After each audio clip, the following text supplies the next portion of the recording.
Hello everyone, सबैलाई जय मसी। तपाईहरु सबैलाई स्वागत गर्न चाहन्छु। धेरै भयो भिडियो नबनाएको, so I just want to say very quickly, very shortly. कहिलेकाहीँ चाहिँ हामी मानिस निराश हुन्छौँ। के कुरामा निराश भनेदेखि एक्लो है, हामी चाहिँ एक्लो हुन्छौँ। जस्तै इट्स ओके, प्रभु येशू पनि एक्लो हुनुहुन्थ्यो हैन। एक्लो समय उहाँले बिताउनुहुन्थ्यो। त्यो हामीले बिताउन जरुरी पनि छ, हामी एक्लो हुन जरुरी पनि छ। किनभनेदेखि जब हामी एक्लो हुन्छौँ दुईटा कुरा हुन्छ, कि त विश्वास घट्छ कि त विश्वास बढ्छ।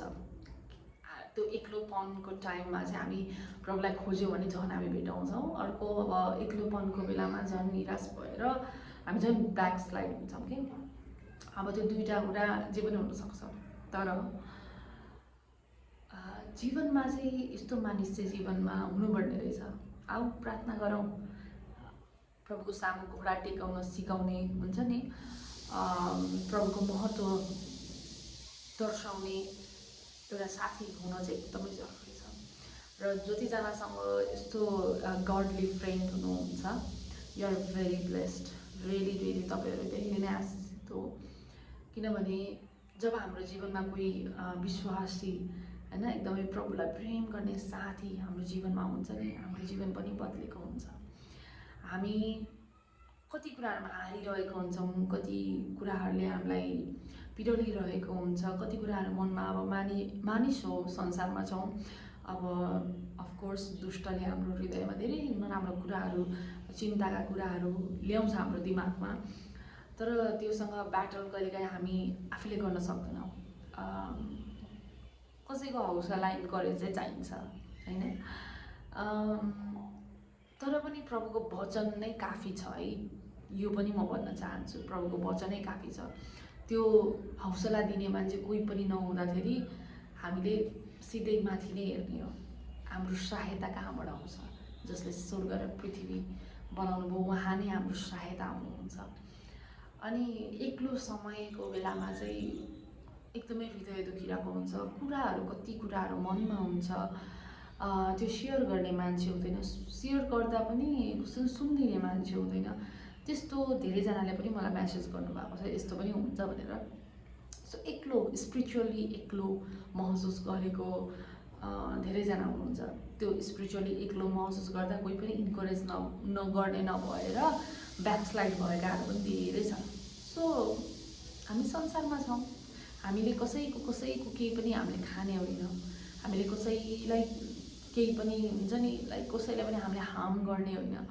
तर प्रभुले हामीलाई एउटा हृदय दिनुभएको छ कि इन्करेज गर्ने, हामीले अरूलाई उत्साह दिने। जति हामी अरूलाई उत्साह दिन्छौँ नि, अनि त्यो उत्साहको कारणले गर्दा यदि उसको जीवन परिवर्तन भइरहेको छ भने तपाईँले आशिष पाउनुहुन्छ, राइट। तर यदि तपाईँको जीवनमा कोही पनि त्यस्तो छैन भनेदेखि चिन्ता नगर्नुहोस्, एक्लो फिल नगर्नुहोस्। किनकि प्रभुले वचनमा हामीलाई प्रतिज्ञा गर्नुभएको छ, म तिम्रो साथमा छु। अर्को कुरा, जुन दिन हामीले प्रभुलाई मुक्तिदाता भनेर स्वीकार गर्यौँ त्यही दिनै पवित्र आत्मा हामीमा बास गर्नुभएको छ भनेदेखि we are not alone, we are a temple. हामी पहिला मन्दिरहरू घुम्थ्यौँ भनेदेखि अब त we are temple of God. अनि परमेश्वर हामीमा बास गर्नुहुन्छ, पवित्र आत्मा हामीभित्र हुनुहुन्छ। पवित्र आत्माले के गर्नुहुन्छ त हामीलाई शान्ति दिनुहुन्छ, उहाँ बोल्नुहुन्छ, हामीले उहाँको आवाज सुन्न जरुरी छ। अब कसरी बोल्नुहुन्छ हैन, येशूले भन्नुभएको छ मेरो भेडाहरूले मेरो स्वर सुन्नेछ भनेर भन्नुभएको छ। भनेपछि हाम्रो गोठालो त को हो त नि, हामी त भेडा हौ येशूको। भनेपछि गोठालोको आवाज हामीले सुन्छौँ। येशूको वचन कहिले पनि फेक होइन, it's a true living words. भनेदेखि हामी उहाँलाई पछ्याउँछौँ, उहाँको आवाजलाई सुन्छौँ, उहाँ बोल्नुहुन्छ। अर्को कुरा, हामी एक्लो छैनौँ, प्रभु हाम्रो साथमा हुनुहुन्छ। जब हामी प्रभुलाई आफ्नो बेस्ट फ्रेन्ड बनाएर अगाडि बढ्छौँ नि, life will be very different. कोही चाहिँदैन के, कोही पनि चाहिँदैन। प्रभुलाई नै आफ्नो मुक्तिदाता, आफ्नो फ्रेन्ड, बेस्ट फ्रेन्ड, हस्बेन्ड, हामी त वी आर अ ब्राइड होइन, हामी त दुलही हो नि त येशूको। सो दुलहा त येशू हुनुहुन्छ नि त। सो एक्लो महसुस गर्नु पर्दैन। त्यही हो, प्रार्थना चाहिँ गर्नुपर्छ कि हाम्रो जीवनमा चाहिँ कोही मानिस ल्याइदिनुहोस् जसले चाहिँ हामीलाई तपाईँको नजिक जानमा सहायता गरोस्। त्यो जस्तो राम्रो कुरा त अरू के हुन्छ र है। एनिवे यतिको मनमा लागेको कुराहरू सेयर गरेको है। So thank you for watching, God bless you. फेरि अर्को भिडियो लिएर पनि फेरि उपस्थित हुनेछु है। जय मसी।